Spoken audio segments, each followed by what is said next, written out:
guys, kembali lagi di channel Fusion Play. Hari ini aku bukan membuat konten game ya. Sekarang aku akan coba nge-reaction video-video yang dari NPC berbisik ya. Sebelum kita mulai videonya, kalian harus klik ini dulu ya. Lihat ya, lihat ya. Oke. Kalian udah klik? Oke ya. Tanpa lama-lama lagi, langsung aja kita start ya videonya. Oke, ini awal mula PVZ. Gua kira ini cuma fan game PVZ biasa, tapi ternyata Ntar aku naikin volumenya dulu. Ini semakin banyak hal yang terasa nggak wajar. Ada Oke, karakter nggak yang wajar. muncul tanpa penjelasan, ada suara aneh dan ada beberapa detail yang bikin gue bertanya-tanya. Sebenarnya game ini mau nyeritain apa sih? Selamat datang di NPC Berbisik. Kali ini kita akan Oke ya, seperti biasa kayak gitu ya. membahas salah satu creepypasta pvz_dm_userdev.mp4. Kita bakal bongkar petunjuk-petunjuknya, nyari teorinya, dan mencoba mencari tahu apa Oke, ini sebenarnya cari yang terjadi teorinya di balik ya. game ini. Jadi siap-siap, dan kalau gue jadi kalian, gue nggak akan nonton ini sendirian. Awal mulanya, oke, ini awal mulanya ya. Langsung aja kita lihat. Awalnya semua terlihat normal. Game Gue berjalan normal seperti ini. PVZ pada umumnya. Namun semuanya berubah ketika kita membuat profil baru dan memasukkan profil. satu nama tertentu, U53RDV. Begitu nama itu dikonfirmasi, layar tiba-tiba berubah menjadi hitam. Sesaat Loh, kok kemudian bisa? muncul sebuah peringatan yang bertuliskan, peringatan, sebuah perintah telah ditulis yang akan mengaktifkan mode developer pada game ini. Oh, jadi di game PVZ itu kita bisa menjadi mode developernya ya dengan U53RDF ya. Ternyata bisa gitu ya. Aku baru tahu. Itu kenapa ada si? Kenapa ada si? Lanjutkan, sekilas pesan ini terdengar biasa aja, bahkan mungkin terdengar menarik. Maksud gua, siapa sih yang nggak penasaran dengan developer mode? Mungkin ada citra rahasia, level tersembunyi, atau fitur-fitur yang nggak pernah dirilis ke publik. Tapi ternyata begitu kita jangan menekan jangan. game langsung tertutup dengan sendirinya. Logo bokep kini berubah menjadi merah. Oke, logo PopCap-nya bisa jadi merah ini ya. Ini aku baru lihat nih logo PopCap-nya itu bisa Layar merah. terbuka terlihat rusak dan tidak stabil. Kok kayak zaman dulu ya ini? Kayak zaman dulu. Tampilan Oke. hitam putih memenuhi layar, sementara logo PVZ tampak berantakan seolah mengalami kerusakan parah. Saat masuk ke menu utama, keadaan justru jadi semakin... Guys, start. Ini gak usah pakai subtitle aja ya. Ini gak usah pakai subtitle. Terus ini.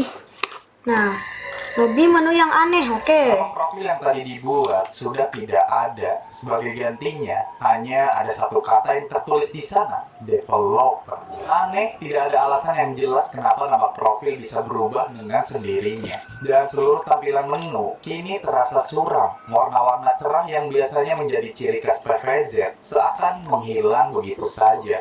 Semuanya tampak menghilang lebih dingin ciri dan jauh khasnya. lebih tidak nyaman untuk dilihat. Bahkan musik latarnya pun ikut berubah. Nada-nada yang terdengar justru menciptakan perasaan gelisah.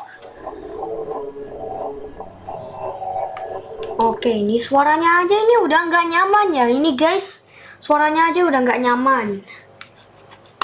Seolah game ini sedang berusaha memperingatkan kita bahwa ada sesuatu yang tidak beres. Pas masuk ke toko Crazy Dev yang ditemukan justru membuat suasana semakin aneh. Loh, kok iya, ini Crazy Dev-nya itu cuman punya satu mata dan dia itu kayak ngebug-bug aja yaitu Crazy Dev. Oke ya, ini Crazy Dev itu berubah jadi gitu, nggak pakai panci lagi ya di kepalanya. Dev tidak lagi terlihat seperti biasanya. Tubuhnya menghilang. Bentar, itu bahasa apa itu? Ini apa itu? Ini sana. Ini apa ini? Tulisan apa ini? Hanya menyisakan kepala dan kedua tangannya yang melayang di udara. Yang lebih menyeramkan, Dev tidak mengucapkan sepatah kata apapun. Dia hanya diam, menatap ke arah pemain sambil tersenyum. Pas kita buka almanak, hampir seluruh karakter mengalami. Oh, tadi Tadi ada bercakan-bercakan itu selai strawberry, ada bercakan-bercakan selai strawberry. Alami perubahan. Beberapa tanaman tampak terlihat sedih dan menangis. Lalu para zombie, Wah, ini banyak banget ini bercakan-bercakan selai stroberinya.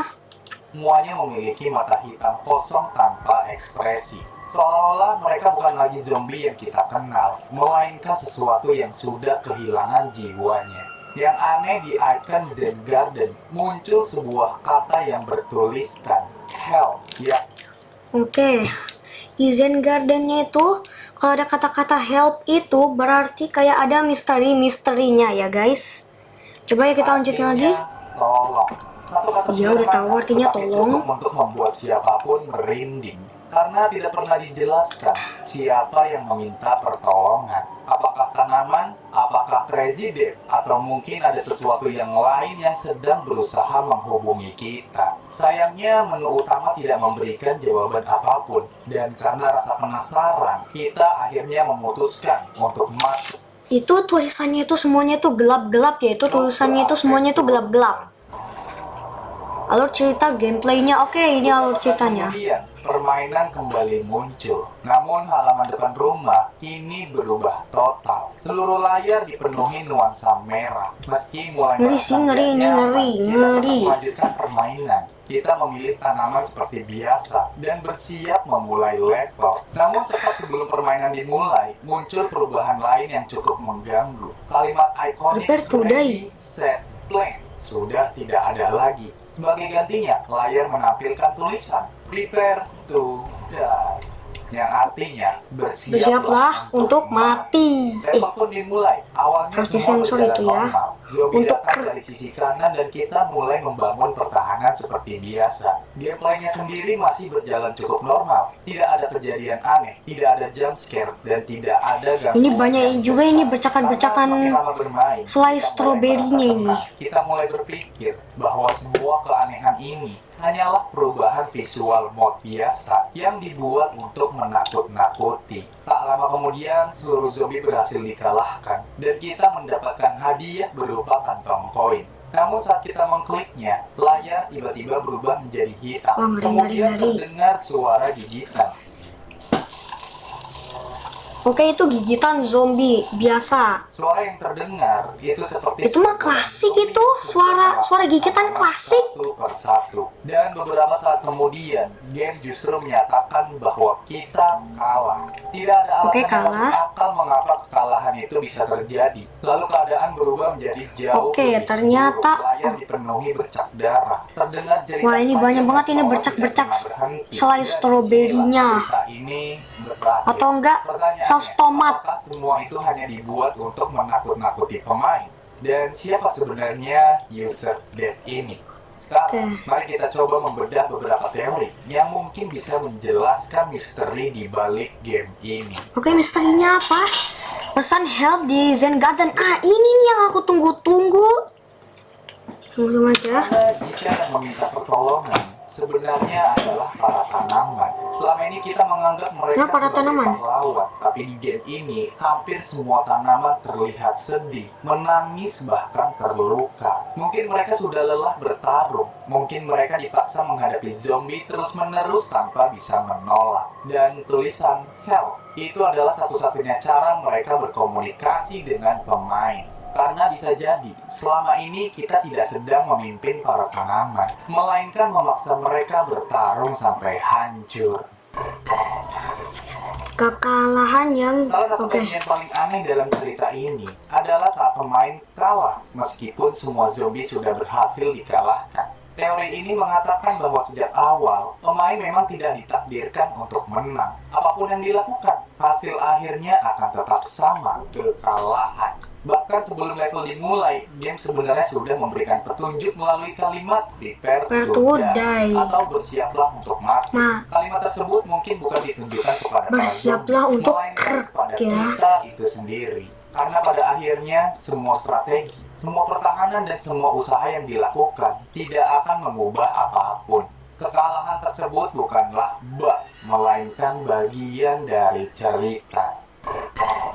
Siapa sebenarnya user Jika DF? diperhatikan, DV. U53RDV sebenarnya mirip dengan bahasa kode internet, di mana angka digunakan untuk menggantikan huruf. Jika diterjemahkan, nama ini bisa dibaca sebagai User dev atau dev. user developer. Dalam creepypastanya, user dev ini dikisahkan sebagai seorang mantan developer Plants vs Zombie yang memiliki visi berbeda dari Pocket. Dia ingin membuat PvZ menjadi lebih realistis. Namun idenya ditolak. Konflik pun terjadi hingga akhirnya dia dikeluarkan dari Pocket. Dan sebagai bentuk balas dendam, ia diduga meninggalkan sebuah kode rahasia di dalam game yang hanya bisa diakses oleh orang-orang tertentu. Teori ini semakin kuat ketika di akhir cerita, pemain menerima sebuah email misterius yang berisi kalimat "Kamu telah menemukan seperti apa game ini seharusnya dibuat." Kalimat ini mengubah cara kita melihat seluruh cerita, karena menurut user dev, Plants vs Zombie yang kita mainkan selama ini bukanlah versi yang sebenarnya.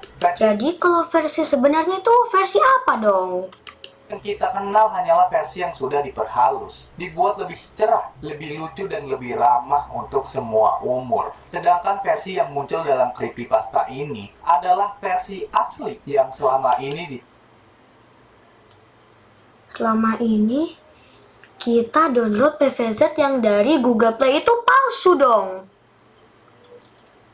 Jadi Google Play itu mendownload PvZ. Kita ngedownload PvZ yang dari Google Play, ternyata PvZ-nya tuh palsu ya. Bertahu aku. Sembunyikan versi di mana zombie mengeluarkan darah, tanaman bisa terluka, Resident terlihat hancur, dan seluruh karakter tampak menderita. Dengan kata lain, game ini mencoba menunjukkan dunia PvZ yang apa adanya. Ini yang sebenarnya terjadi di balik Plants vs Zombie. Dunia yang dipenuhi kematian, penderitaan, dan perang yang tidak pernah berakhir. Tapi tentu aja, semua ini hanyalah sebuah creepypasta. Sebuah cerita fiksi yang dibuat untuk menghibur dan membuat para pemain berteori. Setidaknya itulah yang karena sampai hari ini tidak ada yang benar-benar tahu siapa atau apa user dev sebenarnya. Dan jika suatu hari kalian diminta membuat profil baru, mungkin jangan gunakan nama itu. Wah, nge-glitch. Tadi udah selesai belum? Oke. Tadi sebentar lagi mau selesai. Oke ya. Dan sekian videonya. Aku akhirin sampai sini dulu ya, karena video dari NPC perbisiknya itu videonya itu sampai sini dulu ya. Kalau kalian ada yang mau komen lanjutin ini lagi, komen ya. Jika kalian mau lanjutin aku reaction video Bang NPC berbisik ya. Dan sekian, bye bye.